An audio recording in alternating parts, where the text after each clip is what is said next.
nakakatuwa dahil nakasama natin si Changme. Amen! Diba? Salamat sa Panginoon sa patuloy na pagbibigay sa Kanya ng lakas sa araw-araw. Ayan. Maraming bagong gupit. Napansin nyo ba? Maraming bagong gupit.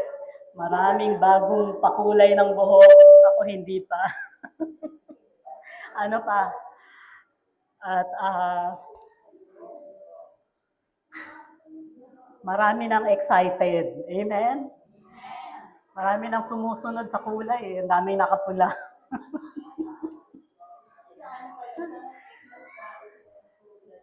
Ha? Oo nga, hindi ko nga alam na may Christmas party pa.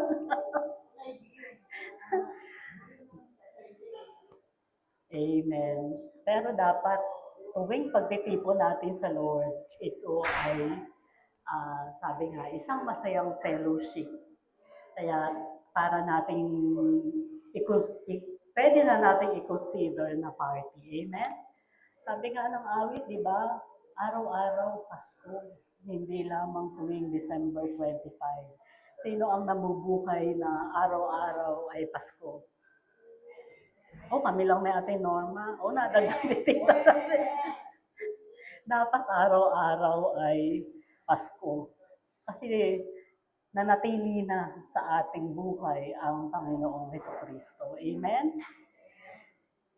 Sige po, ngayon ay mag-aaral tayo para sa pangatlong linggo ng Disyembre. Talagang napakabilis ng panahon, para kailan lang ay kalilipat lamang ng 2025. Ngayon, ilang araw na lang, tatawid na tayo ng 2026. Amen?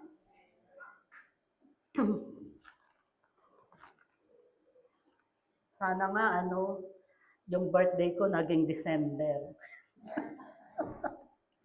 Parang masarap pagka ang birthday ay December. Amen? Meron akong nag-iisa naka-birthday sa GMA. Pa-retire na siya.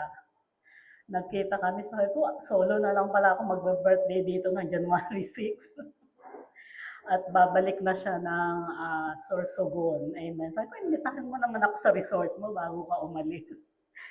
Nakakatawa dahil siya, di ba sabi ko, dahil sa Three Kings, Melchor, Gaspar, Baltasar, hulaan niyo kung anong pangalan niya. Lalaki. Melchor.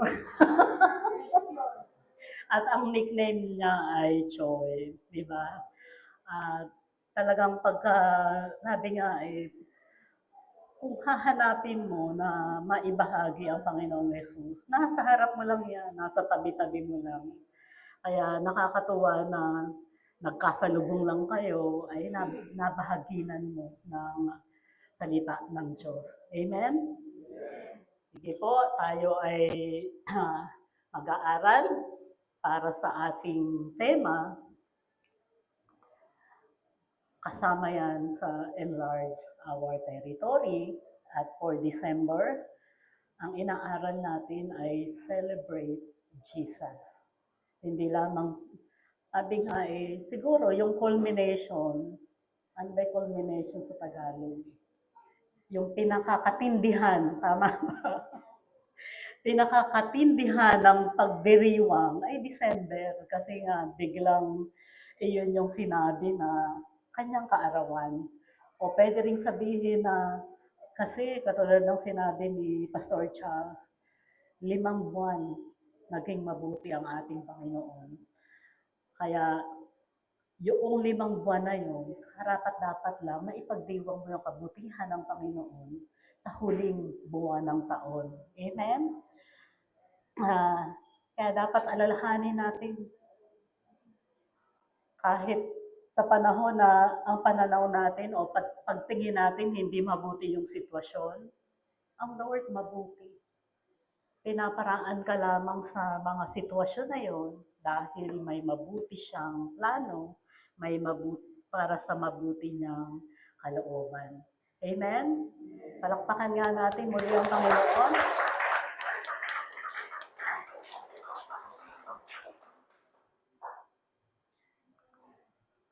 Balikan natin yung sinasabi sa salita ng Diyos mula sa Luke chapter 2 verses 10 to 11.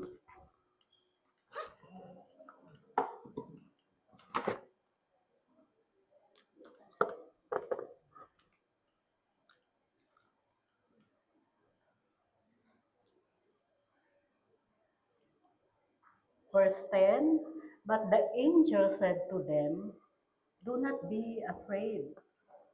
I bring you good news that will cause great joy for all the people. Today, in the town of David, a Savior has been born to you. He is the Messiah, the Lord. Ito yung pinakamagandang kapahayagan tungkol sa kapanganakan ng Panginoong Yesus at tungkol sa pagdating niya sa ating mundo bilang tao. Basahin natin sa Tagalog. Kaya't sinabi sa kanila ng anghel, huwag kayong matakot, sapagkat narito, dala ko sa inyo ang magandang balita ng malaking kagalakan para sa buong bayan. Doon sa English, for all the people.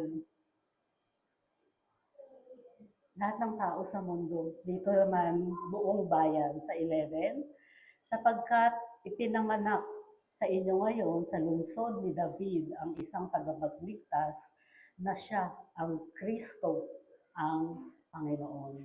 Amen?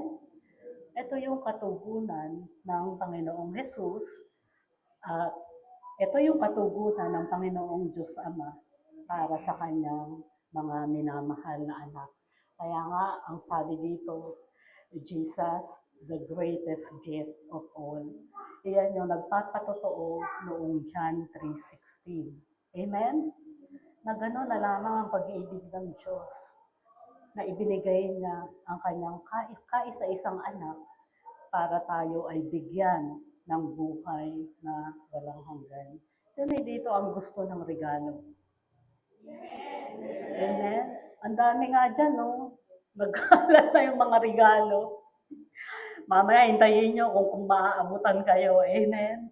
Pero dito pa lang sa salita ng Diyos, tinanggap na natin yung pinakamatindi at pinakamagandang regalo. Kung si Jesus ay nasa puso mo, kung si Jesus ay naghahari sa iyo, nasa iyo na ang pinakamaganda, pinakadakila at pinakamagandang regalo. Amen? Kaya huwag ka na maghanap ng regalo ngayong Pasko dahil nasa iyo na ang Panginoong Jesus. Amen? Pero sabi nga masarap pa rin na tumatanggap ng regalo na nagpapaalala na yung nagbibigay ay pagpapakita lang yun na naalala ka niya. Sabi nga it's the thought that counts. Hindi yung kung mahal ba yung regalo, kung mumurahin ba. Ipagpasalamat natin lahat ng ating tinatanggap. Amen? Mas maganda na yung kahit sa maliliit na bagay, naalala mo yung mga minamahal mo, yung mga ina-appreciate mo. Amen? At ngayon, pag-aaralan natin yung patungkol sa regalo. Bukod sa Panginoong Jesus, maraming ibinigay na regalo ang Diyos na kasama ng Panginoong Jesus. Kasi kung hindi naging tao yung Panginoong Jesus, hindi bumaba sa lupa, hindi natin tatanggapin yung kanyang mga kamangha-mangha at napakabuti mga regalo. Ito yung mga regalo hindi mabibili ng pera, hindi mga material na bagay, pero ito yung mga regalo na nananatili at nagtatagal. Amen? Nagtatagal, sabi nga long lasting. Kung pwede nating sabihin na gusto mo ng forever, Si Jesus ang ating forever. Amen? Kaya kami ni Ate Vivian may forever na kami sa Panginoong Jesus. Hindi na kami naghahanap ng ka-forever dito, dito sa mundo na to. Amen? Ang ating title, Celebrate Jesus Indescribable Gift. Bakit? Mamaya natatawag. Mamaya nasasagutin ang tawag. Hello. Ipagdiwang ang kamangha-manghang mga kaloob ni Jesus. Amen? Sabi ay indescribable kasi ang hirap bigyan ng kapaliwanagan. Kasi dapat ito'y nakikita, nararamdaman. Ito ay maaring hindi nahahawakan, pero ito ay nananatili at nararamdaman.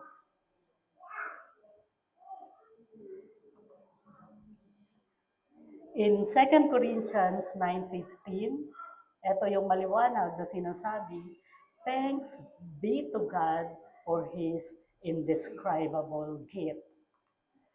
Sa Tagalog, salamat sa Diyos dahil sa kanyang kaloob na walang kapantay. Ang Panginoon walang kapantay kung magbigay. Hindi pwedeng tapatan ng anumang bagay, hindi pwedeng tapatan ng anumang tao, kasi wala siyang katulad. Wala katulad ang kanyang pagmamahal, walang katulad ang kanyang kadakilaan, walang katulad yung kabutihang loob niya para sa kanyang mga anak. Amen? Kaya susunod na slide, Christmas gift. What Jesus came to give us. Ano ang ibinigay sa atin ni Jesus pagdating niya? Sanggol pa lang siya, ipinanganak. Pero kasama niya yung mga katangi-tangi at mga nakakamanghang biyaya o regalo ng ating Diyos. Amen? Kasi kung wala siya, hindi natin tatanggapin yung mga biyaya at kaloob na ito. So, meron tayong 5 bagay na pag-aaralan at maganda na pagbulay-bulayan natin ito. Ito ay, sabi nga maaring pagpapaalala, nararanasan na natin, tayo lang ay papaalalahanan ng Panginoon. Ano bang meron tayo? Ano bang tinanggap natin mula sa ating Panginoong Hesukristo? Minsan, pagka nagde-devotion kayo o nagpipray kayo, lagi niyong alalahanin. Lagi niyong alalahanin kung anong meron tayo sa Panginoong Jesus, hindi yung kung ano ang wala. Pwede namang alalahanin din yung kung ano ang wala. Ibig sabihin, walang aksidente, walang mga problema, walang pagsubok. Pero sa panahon ng pagdating ng mga bagay na yun, sapat pa rin ang kabutihan ng Panginoon, sapat pa rin yung pagliligtas ng ating Panginoon. So meron tayong 5 bagay na pag-aaralan. Ang unang regalo niya, at ang kukunin nating lahat yan sa aklat pa rin ng Lucas o Luke. Kaya ini-encourage ko, basahin nyo. Huwag nyo manatili sa inyo yung salita ng Diyos patungkol sa Panginoong Jesus at sa pagdating niya sa kanyang kapanganakan. So yung unang regalo, everlasting kingdom. Walang katapusang kaharian o yung kaharian na hindi matatapos. Sa mundo na to, natapos yung maraming kaharian. Yung wala na mga hari at reyna, may mga bansa na nawala na, inabolish na nila yung mga royalties. Hindi na sila pinapangibabawan ng mga hari at reyna. Amen? Pero ang ating Panginoong Jesus, sa habang panahon at sa pangwalang hanggan, meron siyang kaharian. Ito yung kaharian na hindi matitibag. Walang makakapagpabagsak ng kaharian ito. At ito yung kaharian na mananatiling malakas, matatag, at hindi matatapos. Ang sabi ng salita ng Diyos sa Luke 1:32-33, He will be great and will be called the Son of the Most High. The Lord God will give him the throne of his father David, and he will reign over Jacob's descendants forever. His kingdom will never end. Ang kausap kasi dito, mga Israelita, yung bansang Israel. Kaya ang idinidiin nila ay si Haring David. Pero pagdating sa Panginoong Jesus,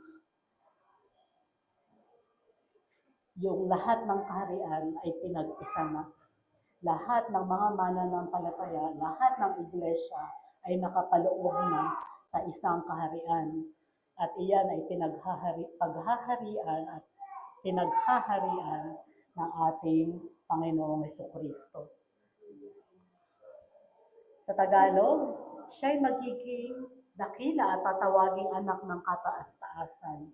At ibibigay sa kanya ang Panginoong Diyos, ang trono ng kanyang amang si David. Siya'y maghahari sa sambahayan ni Jacob, magpakailanman, at hindi magwawakas ang kanyang kaharian. Hindi magwawakas. Kahit magwakas na yung mundo na to, mananatili yung kanyang kaharian. At napakasarap isipin na tayo ay parte ng kaharian na ito. Amen? Parte ka ng isang kaharian na hindi maglalaho, na mananatili at hindi magwawakas. At higit sa lahat, ang hari dyan ay pinakamakapangyarihan sa lahat. Ang hari dyan ay walang katulad. Ang hari dyan ay walang simula at walang wakas. At ang hari dyan ay ang ating Panginoong Hesukristo. Amen? Para sa pangalawa, binigyan tayo ng regalo na sana ganyan yan, no? Kailan kaya ako makakatanggap na pagbukas mo shining, shimmering, nagliliwanag. Amen? Pangalawa, exceeding joy. Labis na kagalakan. Ito ay nararanasan lang ng mga tao na nasa Panginoong Hesukristo. Yung galak na ibinibigay ng mundo, panandalian lang yan. Halimbawa, yung mga hindi mananampalataya, ang kanilang kagalakan ay sa party-party, inuman-inuman, o gala-gala. Yung mga pasyal-pasyal, yung nararanasan natin doon, oo, masaya. Masaya lang, pero pagkatapos ng pasyal, tapos na rin. Pero yung kasayahan, kagalakan na nanggagaling sa Diyos, kakaiba, yun nga lang, maranasan mo siya. Tuwing ikaw ay sumasamba, mararanasan mo yung presensya niya, matinding kagalakan na ang inilalagay at nararanasan natin sa ating mga puso.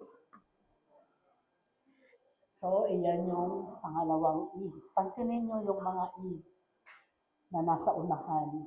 Kasi iyan yung nagpapatunay na yung mga regalo ng Diyos ay pangmatagalan, pang walang hanggan. In Luke chapter 2 verse 10, but the angel said to them, do not be afraid. I bring you good news that will cause great joy for all people. Sa Tagalog, kaya't sinabi sa kanila ng mga anghel, huwag kayong matakot, sapagkat narito dala ko ang magandang balita ng malaking kagalakan para sa buong bayan. Amen? Halimbawa, kung ikaw ay isang bilanggo, tapos dumating ang magandang balita, ngayong araw na to, papalayain ka sa iyong kulungan. Ano kaya mararanasan ng bilanggo na yun? Kung ang sentensya niya ay habang buhay na pagkabilanggo, tapos sasabihin, ngayong araw, papalayain ka sa kulungan na yan. Diba? Exceeding joy. Kasi, kaya siya nakulong, napakatindi ng krimen na ginawa niya at ang katumbas na yun ay kamatayan. Pero tinanggap niya yung mabuting balita. Sabi dito, magandang balita ng malaking kagalakan. At diyan tayo pinalaya ng Panginoon. Hindi tayo karapat-dapat na mapabilang sa kanyang everlasting kingdom, pero ginawa niya tayong parte ng kanyang kaharian. Hindi tayo karapat-dapat bigyan ng matinding kagalakan, pero ibinigay niya sa atin yung matinding kagalakan dahil sa pakikipag-isa natin kay Kristo Jesus. Ayaw kayo malungkot. Dapat exceeding joy ang mararanasan natin. Amen? Ngitian mo nga yung katabi mo at sabihin mo, joy to the world. The Lord has come. Kaya ganun yung linya ng awit na yun. Joy to the world. The Lord has come. Tapos na. Kaya yung kagalakan na nanggagaling sa Diyos, lagi yang available para sa lahat. Iyan ay para sa lahat na nagnanais na tanggapin yung kagalakan na nagmumula sa Panginoong Jesucristo. At ang pangatlong regalo, kaya ganyan mga suot niyan, galing yan sa langit na bumaba. At ang pangatlong regalo na binigay sa atin, syempre, eternal salvation. Walang hanggang kaligtasan. Yung kaligtasan ng ating kaluluwa ay pang walang hanggan. Dahil yung ating kaluluwa at spirito ay iaakyat sa eternal kingdom sa langit at makakasama natin yung ating eternal King. Amen? Paano natin makukuha yung eternal salvation? Sabi ng balikan ninyo, 1 Kabanata 3, talatang 16. Whoever believes in Him shall not perish, but will have eternal life. Sa lahat ng mananampalataya sa Panginoong Jesus, ay tatanggap ng walang hanggang buhay. Amen? Lahat may walang hanggang buhay. Pero dalawa ang pupuntahan. Isa sa piling ng Diyos at yung isa sa piling ni Satanas. Amen? Dalawa yung eternal kingdom. Yung isa naghahari ang Diyos, yung isa naghahari si Satanas. Amen?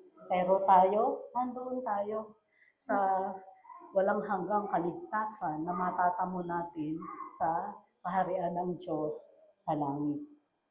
Ang sabi ng salita ng Diyos sa Luke chapter 2 verse 11, today in the town of David, a Savior has been born to you. He is the Messiah, the Lord. Kaya walang ibang tagapagligtas. Walang makakapagsabi sa anumang relihiyon na kung sino yung magliligtas. Hindi si Allah, hindi ang Buddha, hindi kung sino yung mga ginudiyos ng ibang mga lahi. Si Jesus lamang ang tagapagligtas ng tao. Amen?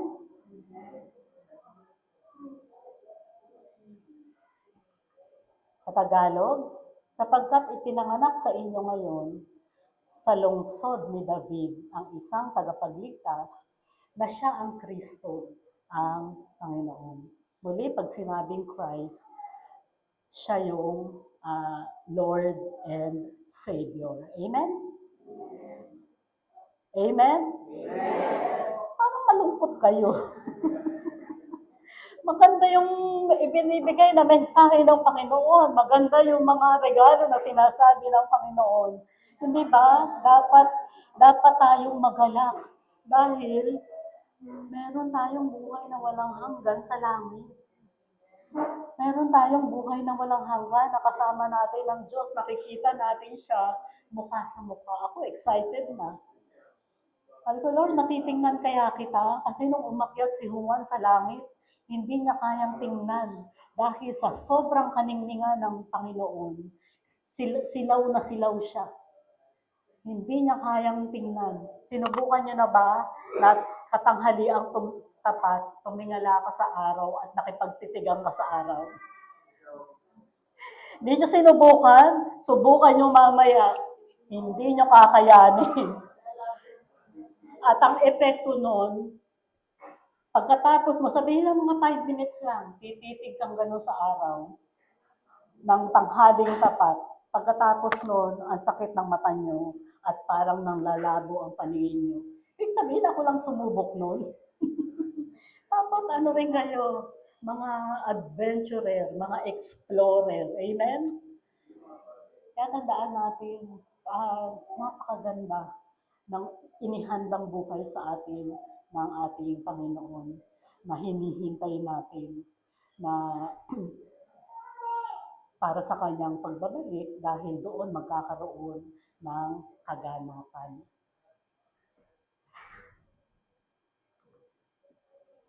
Ang ilan na yan? O, tinitingnan ko, nakikinig kayo. Para sa pang-apat na regalo na binuksan. Lahat ng regalo na yan, bukas. Napansin nyo ba, yung mga boxes, lahat bukas. Kasi binuksan na yan ng Lord. At binuksan na rin natin yung mga regalo na yan. At para sa mga hindi pa nagbukas at ngayon lang nakaalam ng mga regalo na yan, ito yung pagkakataon na sabi nga, iyakapin nyo, enjoyin nyo, itago nyo sa inyong mga puso ang mga regalong ito para sa pang-apat, and enduring peace and favor, nananatiling kapayapaan at pabor. Maraming nanay payapa pag maraming pera. Tama ba? Oo daw, sabi ni Changme. Tumango. Maraming mga nanay, naiiba ang aura kapag walang pera. Pero payapang-payapa pag maraming pera. Amen? Pero alam nyo, may pera at wala, dapat may kapayapaan tayo sa puso. Bakit? Ang sabi ng Panginoon, binigay na niya yung kanyang kapayapaan at nilakitan pa niya ng pabor o favor. Alam nyo ba, yung pagdating sa favor ng Lord, malawak yan. Nakapasok dyan yung kanyang kabutihan, kanyang kabaitan, yung kanyang pagtulong, yung kanyang mga pagpapala. Amen? Sabi ko nga, Lord, kailangan lang makita namin kung paano ka nagbibigay ng favor sa iyong mga anak. At ito lang, bago mag-end yung week na to, naranasan ko yung kakaibang favor ng Lord. Amen? Naghahabol ako na dapat ipa-approve. May isang budget ako, subscription yun, isang lisensya. Ang renewal, wala sa loob ko kasi bagong pasa lang sa akin yung budget na yun. Ang renewal niya, January 1 hanggang December 31. So dapat, bago dumating yung January 1, bago magtapos yung December, mayroon na ang tinatawag na purchase order. Naka-order na. At sasabihin na doon sa kumpanya, babayaran ko to, darating yung bayad nito, tuloy-tuloy lang yung serbisyo. Amen. Nalaman ko siya dahil yung kaibigan ko, taga-purchasing, tinawagan ako. Renz, yung license mo ng BISRT, wala ka pang PO. Sabi ko, kailan ba renewal nun? Sabi niya, January 1. So sabi niya, friend, negotiated ko na yan, PO na lang ang kailangan. At kailangan kong habulin yung $1,600 na magiging savings niya. Kasi kung hindi maipapasok yung purchase order ng December 27 hanggang December 27, hindi namin makukuha yung discount na $1,600. Magkano yung $1,600? Kung 58 pesos yung exchange rate. Diba? Nasa almost more than 100,000 o more than 150,000. Sabi ko, Lord, palo ako nito pag nangyari. Biruin mo, ang laki na matitipid ng kumpanya, pero hindi namin nakuha yung discount dahil nakalimutan ko. Amen? Tapos, ang naging problema ko pa, yung aming senior vice president, hanggang 18 lang papasok. 18 ko lang dinalaman na kailangan kong mag-memo at magpa-approve ng advance availment. Sabi ko, Lord, ganyan. Sabi ko sa kaibigan ko, friend, pwede bang na to? I-PO mo na, pero yung memo, January na. Sabi niya, hindi friend. Hindi tayo pwedeng bumali ng protocol. Ay ko, sige. Ay ko, nag-pray ako, Lord, bahala ka na. Then, nirush ko yung memo, yung boss ko naka-work from home, yung aming vice president. At nabalitaan ko naman, Christmas party ng finance department, darating sa office yung aming senior vice president. To cut the long story short, alas 3, tapos na yung memo. Iniintay ko mapirmahan ng aming department head para mabato ko doon sa SBP. Alas 4 na, wala pa. Hanggang yung aming secretary, yung aming department secretary, ay ko, paras mo naman kay EPJ. Sige po ma'am, sige po ma'am. Nung napirmahan, alas 5. Nung dinala sa office nung senior vice president, kaalis lang. Kaalis lang niya. Dahil Christmas party, alas 5, pumunta na doon sa venue ng Christmas party ng finance department. Sabi ko, Lord, para kaya atang walang pag-asa. Sabi ko, hindi. Mangyayari yan, mapipirmahan yan. Kaya sabi ko, pabot ng Lord. Alam niya kung anong ginawa ng secretary ng aming SVP. Dinala niya sa Christmas party. Pinapirmahan niya. Kaya pagbalik niya ng office ng Friday, may good news. Ma'am, napirmahan po ni RTM. Sabi ko, salamat. Sabi ko, hindi ko yun hiningi Hindi ko sinabi na, Steph, pwede pang dalhin mo. Kinusa niya. Hindi ko pinakiusap. Ang sabi ko lang, Lord, bahala ka na. Amen. So, yan yung isa sa mga pabor na mararanasan mo na naghihimala ang Diyos, kumikilos ang Diyos para sa iyo. Amen?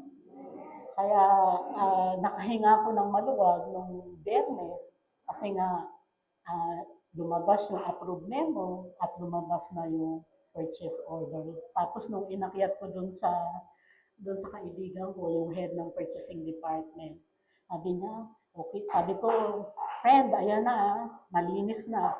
Sabi niya, oo nga, lakas mo kay Lord. Amen? Palakpakan natin ang Panginoon. Kaya minsan hindi nyo lang maiisip, akala nyo sarili nyong kakayanan, sarili nyong gawa, pero yun, pabor yun ng Panginoon. Ang sabi ng salita ng Diyos sa Luke chapter 2 verse 14, Glory to God in the highest heaven. Ang namin nyo, in the highest heaven. Naririnig nyo ba yung seventh heaven?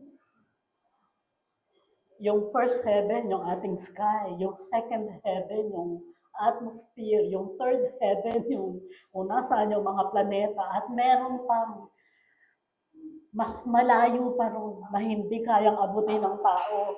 Kasi yung sa outer space, maaabot na. ng tao. Amen? At yung highest heaven, nandoon ang presensya ng Panginoon at nandoon yung kaharian ng Panginoon. And on earth, peace to those on whom His favor rests. May kapayapaan ka. Bakit? Alam mo, sumasa iyo ang pabor ng Panginoon. Amen? Kasi ito yung maliwanag din na naranasan ni Mary. Nung sinabing siya'y magiging tagapagdala, dadalhin niya sa kanyang sinapupunan yung isisilang na hari ng mga hari, yung isisilang na tagapagligtas. Kaya nga sabi noon, let your word be unto me. Mangyari na sa akin ang iyong tinuran. Amen? Tatandaan natin na sa atin palagi yung pabor ng Panginoon. Minsan may hihingi tayong pabor sa Lord, hindi nangyayari. Bakit hindi nangyayari? Hindi yung kalooban niya. Pag hindi niya yung kalooban, hindi yun magiging mabuti para sa iyo. Kaya minsan pag pinipilit natin yung isang bagay, merong hindi magandang resulta. Merong hindi magandang consequences. At para sa panghuli, ay basahin muna natin sa Tagalog. Luwalhati sa Diyos sa kataas-taasan at sa lupay kapayapaan sa mga taong kinalulugdan niya. Ang mga anak ng Diyos laging may kapayapaan. Bakit? Nasa Kanya yung presensya ng Diyos. Nasa Kanya yung mga pangako ng Diyos. Nasa Kanya yung tulong ng Panginoon. At kailan daw nangyayari yan? Kapag nalulugod ang Panginoon, katulad kanila ng na-share, may pagpipili tayo. Pagpapala o sumpa. Pag lagi nating pinipili ang Diyos, pagpapala ang laging kasama natin. Kapag tumatalikod tayo sa Diyos, sabi nga doon kapag sumasamba ka sa ibang Diyos, sumpa. Hindi nga sinabing kapag lumalabag, lumulubag. Hindi ko alam kung anong kapag hindi nga sinabing lumalabag. Disobedient. Hindi nga sinabing isusumpa ka pag nag-disobey ka Ang tindi nun kapag sumasamba ka sa ibang Diyos. Amen? Kasi yung pinakamatinding pagsalangsang sa Diyos ay hindi mo siya sinasamba at tinuturing na Diyos. Amen? Amen? Kaya may kapayapaan. Kaya kinalulugdan tayo ng ating Panginoon. Kaya ang dapat palagi, piliin natin ang Diyos sa araw-araw. Unahin natin palagi ang Diyos sa araw-araw. At syempre, yung panglima, ayan, sumasayaw na yung mga regalo. Bakit sila sumasayaw? At napansin nyo, hindi pa bukas. Kanina, puro bukas ang kahon. Ngayon, hindi pa, para lang, kung natatandaan nyo, pagka sa Itbulaga ba yun, yung sex ba, may mga daladalang kahon, sumasayaw-sayaw. At pipili ka kung anong kahon na ipapanalo mo. Amen. Bakit sila sumasayaw? Dahil exciting revelation. Kapanapanabik na kapahayagan. Yung mga kahon na yan, bubuksan pa lang ng Panginoon, ibibigay pa lang ng ating Diyos. Sabi nga, it's up for your taking. Nasa iyo. Nasa iyo. Kung paano mo makukuha. Naalala ko tuloy,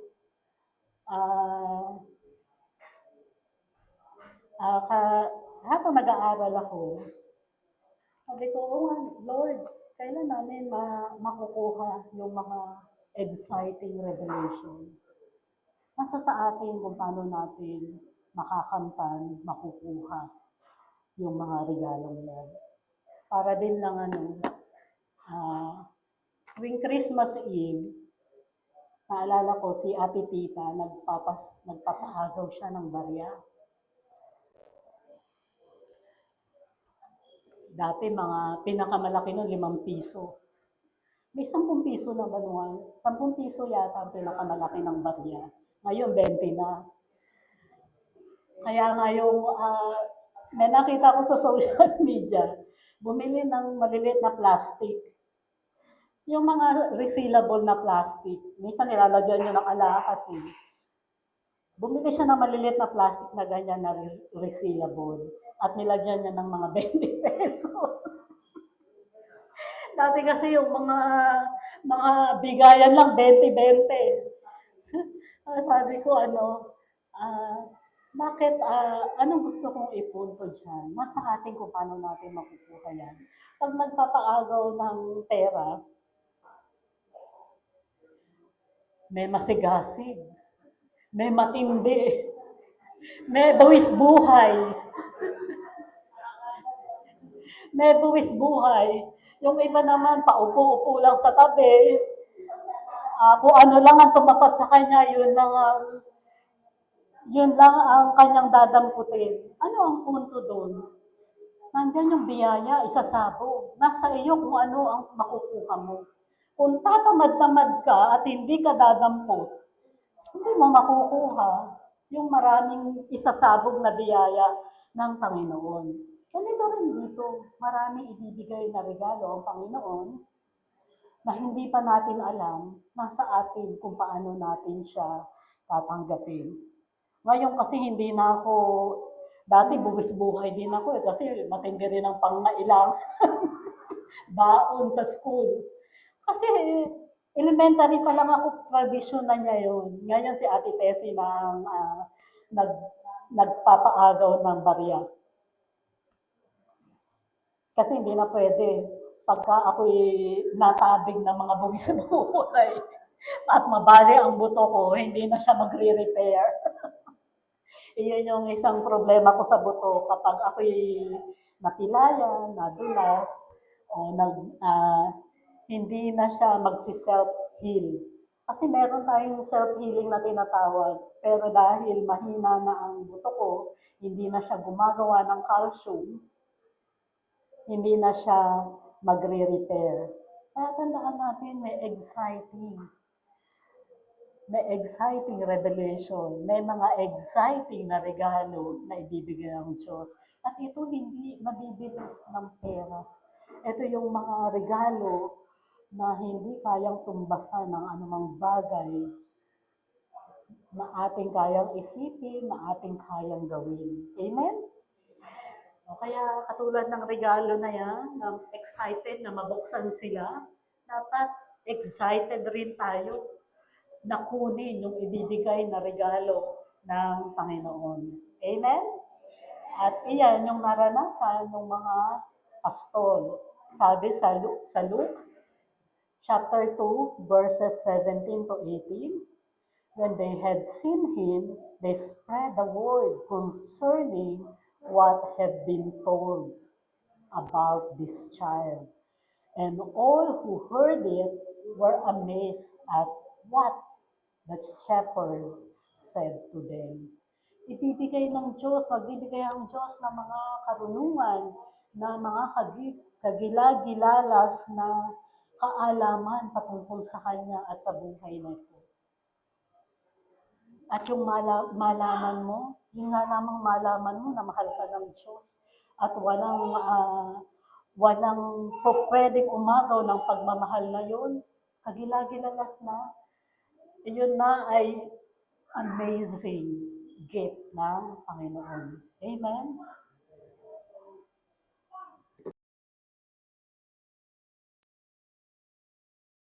Sinalaysay nila ang sinabi ng anghel tungkol dito na ang lahat ng nakarinig sa sinabi ng mga pastol.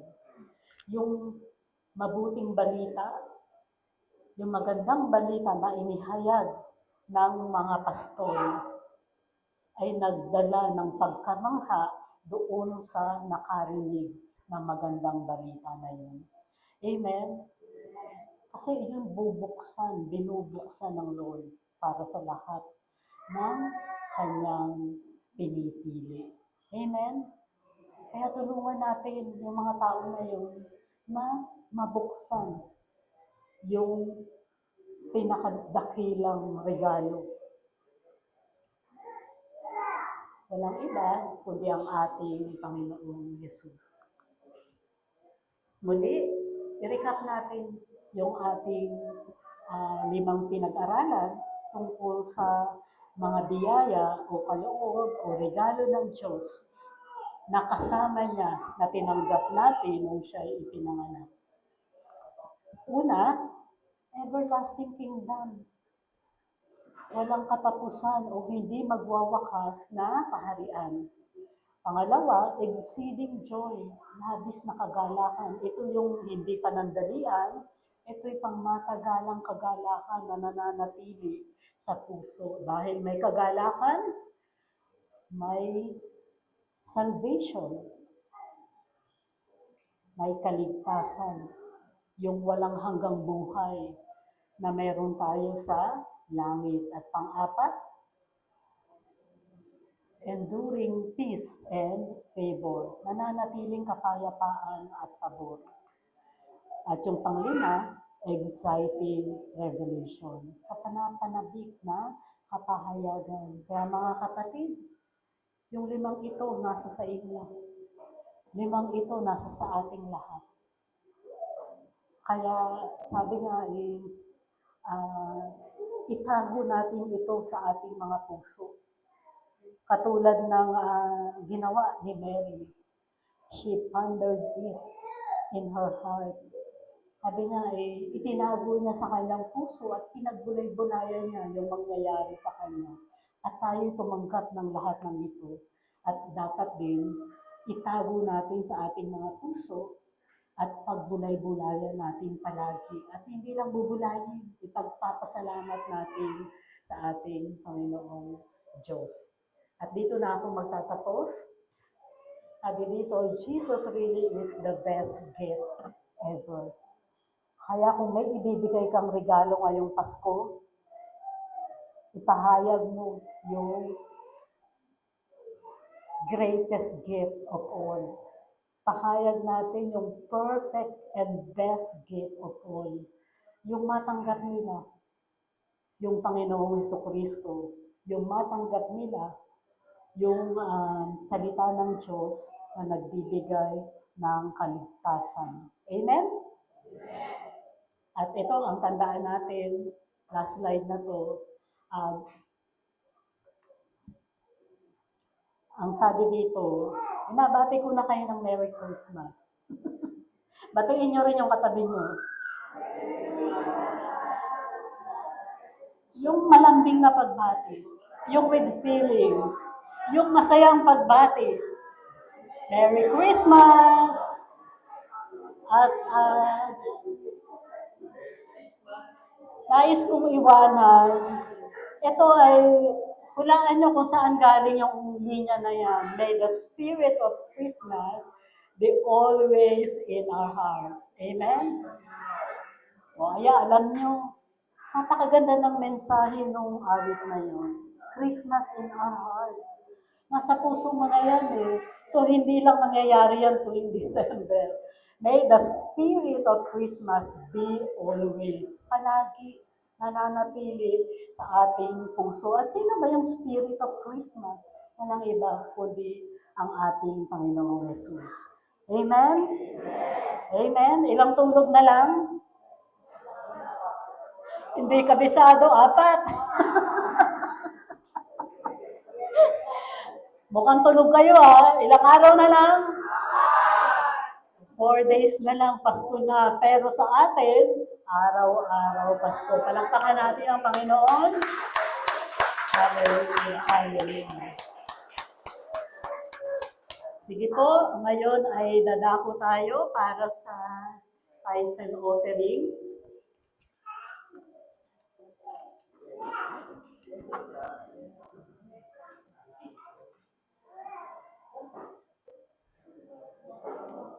Ay, ayan.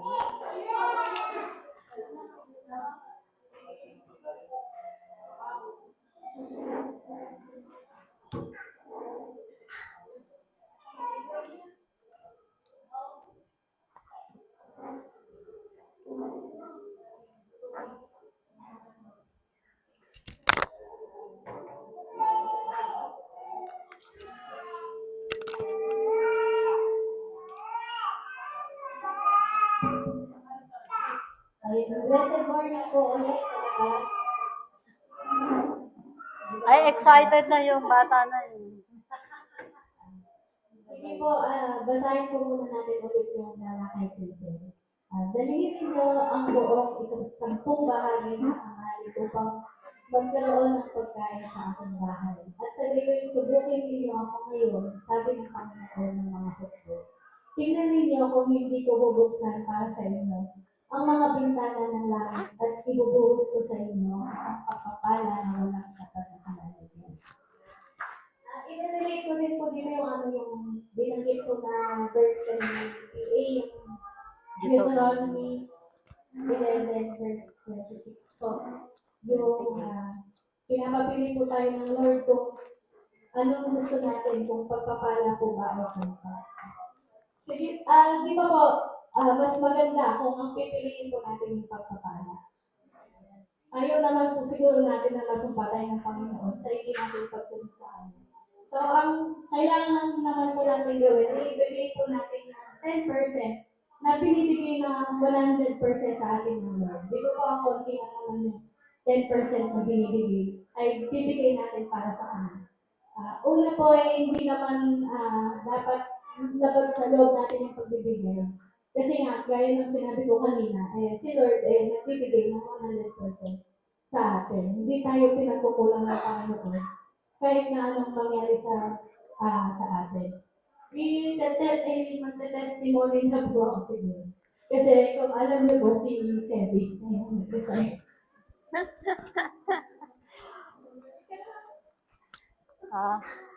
Umiiyak ka ba dahil nag-resign?